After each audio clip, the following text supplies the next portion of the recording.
You must have seen quite a few managers come and go. For example, when you're at QPR, Naden, what's the first day like? No, that wasn't a dig. That wasn't a dig. It was just it was setup. It wasn't a setup. The setup. Like, what's it like the first day of training when the new boss comes in? Are people showing off? Is so everyone trying a little bit harder? Like, just take us through that. Listen, first things first, nobody's late. But I've seen tons of people historically be late when the previous managers are under a bit of pressure. You know, they're kind of just down tools as such. Right. When the new guy's in there, it's like, oh, here's your chance to make a good first impression. You know, I'm going to make sure I'm late. I'm going to make sure I'm early, make sure that I'm ready. You know, I'm going to go in the gym now. I'm going to get really focused, get ready for training. Oh, what time's the meeting? Oh, is it 10 o'clock? Okay, I'll get there at 9:45. All that type of stuff. And then you'll sit there and realistically at this point, it's the manager's chance to get across some of the initial points that he wants from you. Where there's going to be talking about style of play, how he believes the team should be going forward, you know, what his hopes and expectations are for the collective, maybe has individual meetings as well. And then you get a chance to go out on the training field and see how they coach. You know, at this point, you know, you're trying to get a feel for that new coach, but ultimately he's trying to get a feel for you as well. I think for some coaches, if not every coach, they have an idea of who they'd want to have in their side based on videos and stuff that they've seen.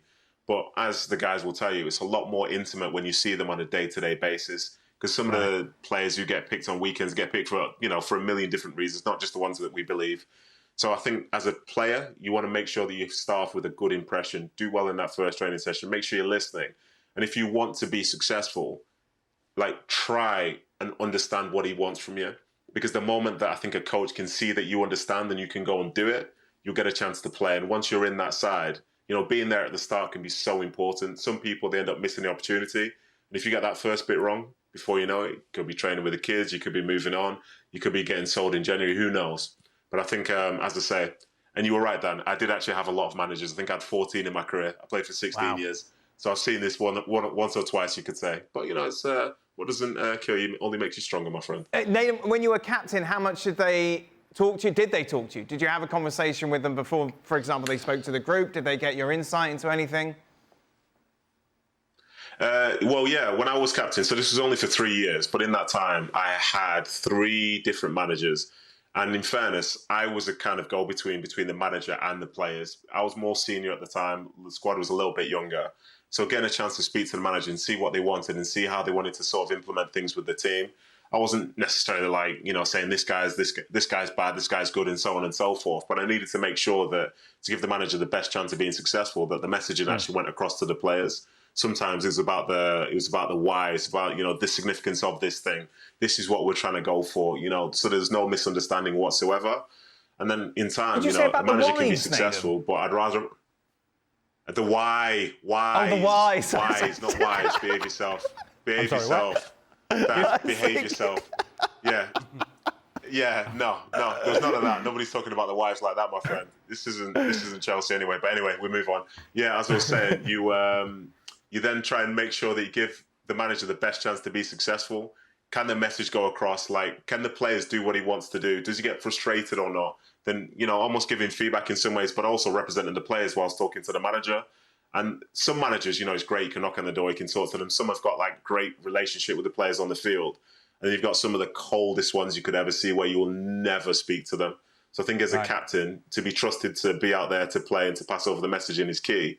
Because if that sort of relationship doesn't work out between the manager and the players, before you know it, there's like resentment that starts to breed between the two parties. And then lo and behold, this failure that's not too far away down the road. Can I just say very quickly, Manchester United is a gift that keeps on giving. And I know for a fact that Ruben Amorim is going to come in and he's going to lose the first couple of games. And then the conversation is going to be, but we were winning with Rude. Rude was here. And that will be the conversation. Am I kind of taking this to too much of a basic level? Yeah. I'm just thinking at school, you get a new teacher come in. Yeah. You judge that teacher within 2 seconds. You know exactly what you can get away with, what's going to be expected of you, if you like them, if they're the real deal. Yeah. Is it the same?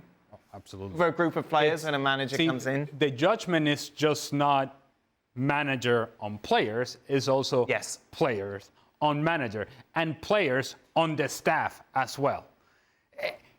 Everybody is measuring each other. Sure. And yes, while the new manager shows up the first day for the meeting and you usually sitting back, you sit up. Yeah, you pay attention. But now I'm paying attention to everything that you're saying. And how are you saying it? Let me see the training session. What is the points that we're making in the training session? Do they make sense? Does this make sense? So the whole idea. What are we trying to do? What's the game plan? How are we going to execute that game plan? All of that is happening. And every player, let me just tell you, it doesn't matter the level of professional that you were. You think that you know what's best for the team. And if that manager comes in and puts forth a message that you're kind of going, I don't know about this. Right. They're not ready. And mind you, then you go on the field and you try what he's asking you to do, and it doesn't quite work. Now there's doubt everywhere. And so it's so important. It's not just important for the players that the first training session goes well. It's important for the manager that first week that you understand, okay, this is my role as an individual, because as a player you care about your role first and foremost. This is what I'm supposed to do. I understand it wholeheartedly. I know what I'm supposed to do. And then as a group, that everybody understands what they're supposed to do.